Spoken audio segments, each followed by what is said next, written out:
And now, it's Boomer Life. Lifestyle discussion designed to make your life more engaging, meaningful, and complete.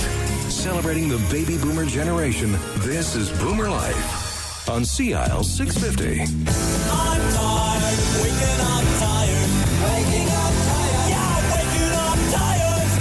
I'm tired, waking up tired. And welcome to Boomer Life on CL 650. We'll get to the waking up tired part in a moment, but a good segue into our show, Boomer Life. Today we're joined by the snore dentist, Dr. Charnel Muir. Welcome back. Thank you, Zach. And we're just a couple of weeks away now from Valentine's, and it's a romantic time of the year, but nothing says romance like a snoring partner, right? Yeah, that can pretty well kill the romance for anyone.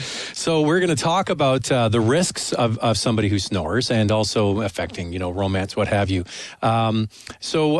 Welcome to the show, and you bought a bunch of goodies with you, and we're going to get in. I know it's radio, but we're going to talk through what you brought.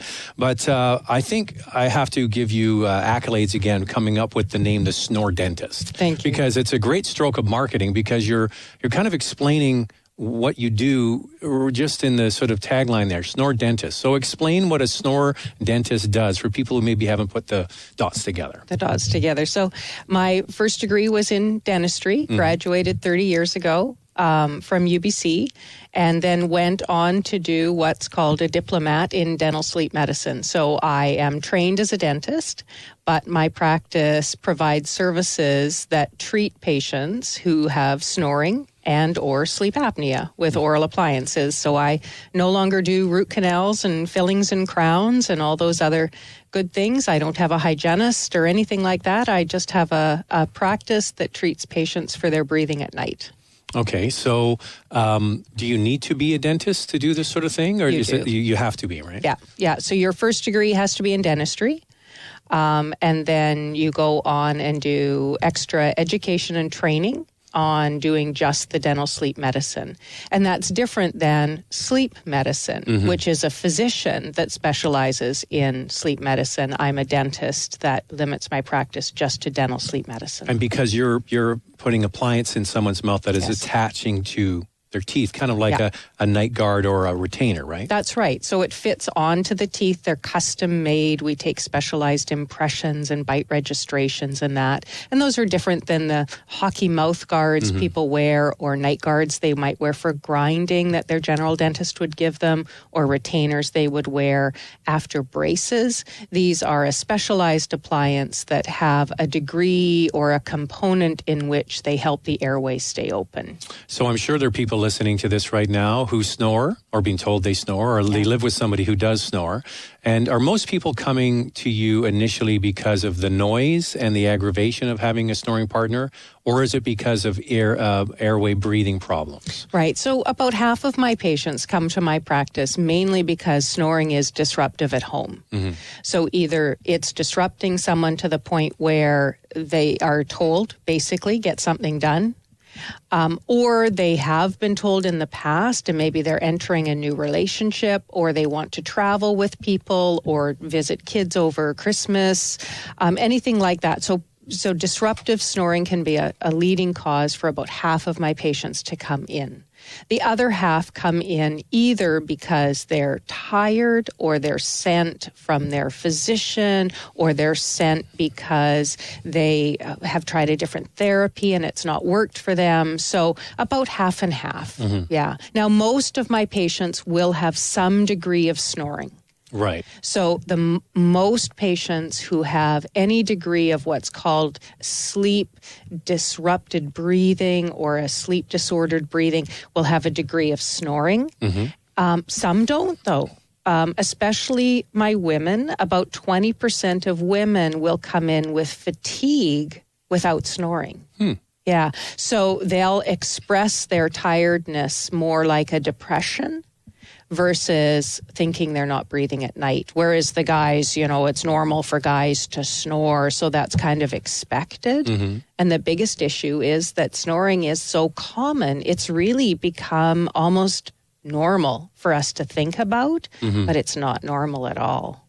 So even though the majority of people, okay, let's ask you, you're the snore dentist, how common is snoring? Common, yeah. So then, so you're saying that anybody that snores is at risk of having a breathing problem at night? Yes. Yeah. No matter- Now, there could be snoring. Say people have situational snoring. Say they only snore when they have a cold.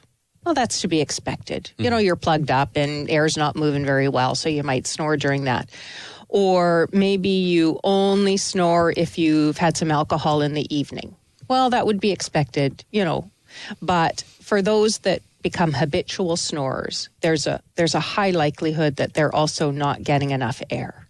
And so the people that maybe are listening to this and are just not feeling themselves, it could be because... It could be. So what's the recommendation? Go and speak to your physician first or come and see you because it could just be an air breathing problem at night. Right. So absolutely come in and talk to me and find out if I can help you. So there are monitors we can send home with you to figure out whether your snoring is limiting your airflow, whether it's in certain positions, whether it's affecting your heart rate or your oxygen or anything like that. So it's, you know, in order to treat someone for even what we call just snoring, then patients do have to have that diagnostic of just primary snoring. You brought the kit I brought with a you, gear. so pull it out and let's have a look at it. Yeah.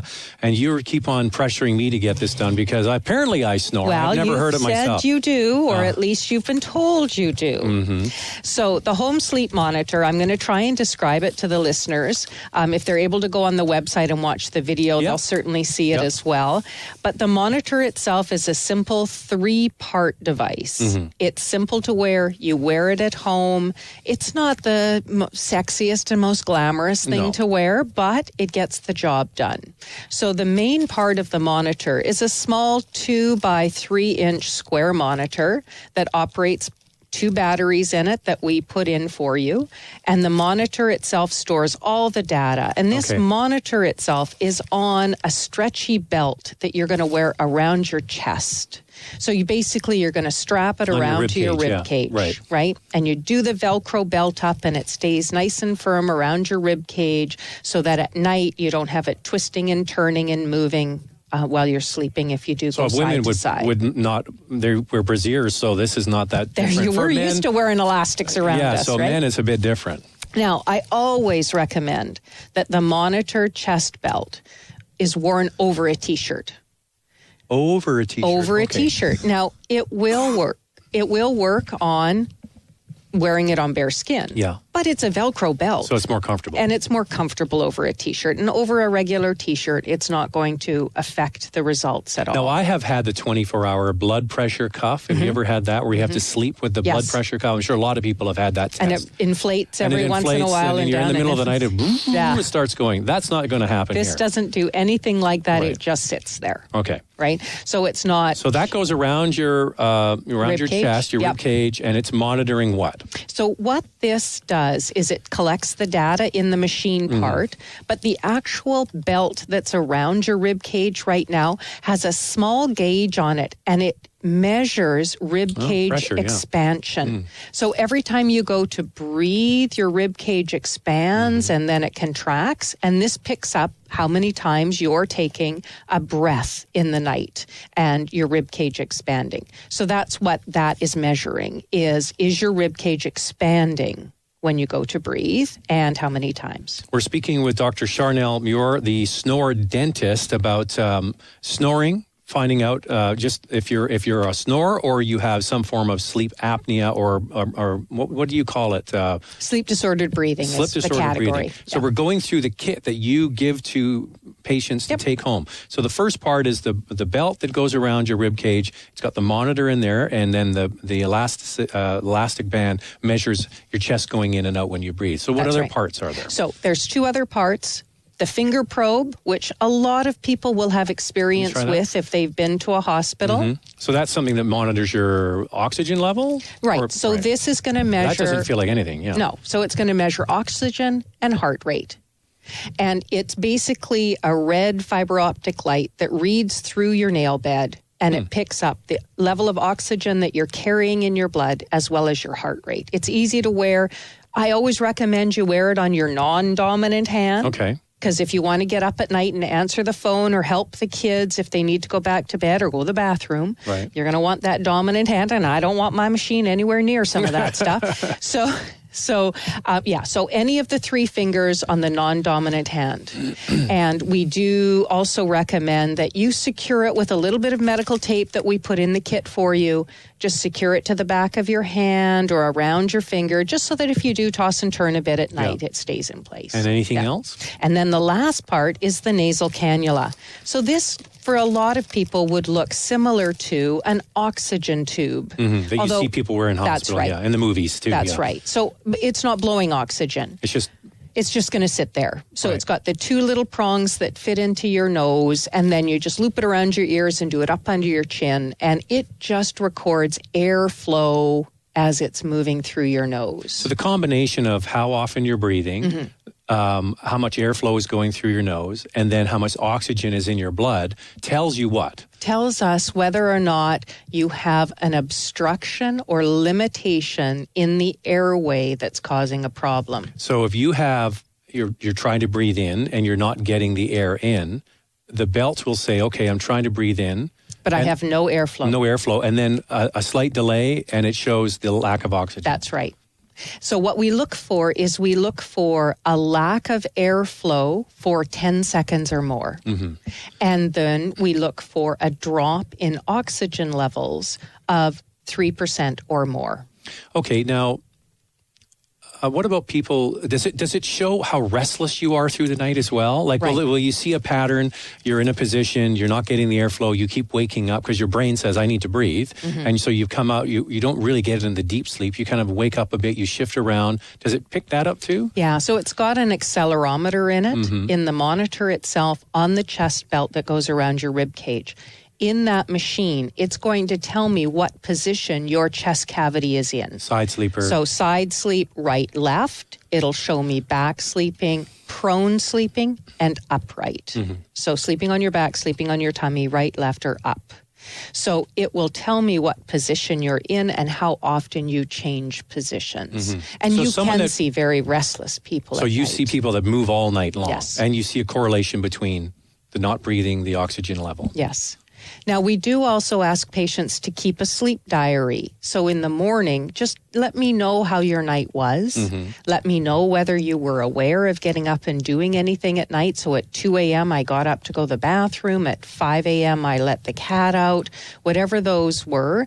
But also, we ask patients to rate their night. Was that about an average night for you? And we'll often get, I kind of was... Maybe I think I didn't sleep very well because I was aware of the monitor. Well, I could imagine it takes a little longer to get to sleep Yeah. to start with. Yeah. Right. So maybe the idea is to get into bed a little early with it and maybe watch some TV or read a book just to forget that it's there. That's right. Some people will put it on and not turn it on until it's time to actually go to sleep. And they'll read a book, or they'll watch a little TV with it on, or they'll practice with it before it's bedtime. Absolutely.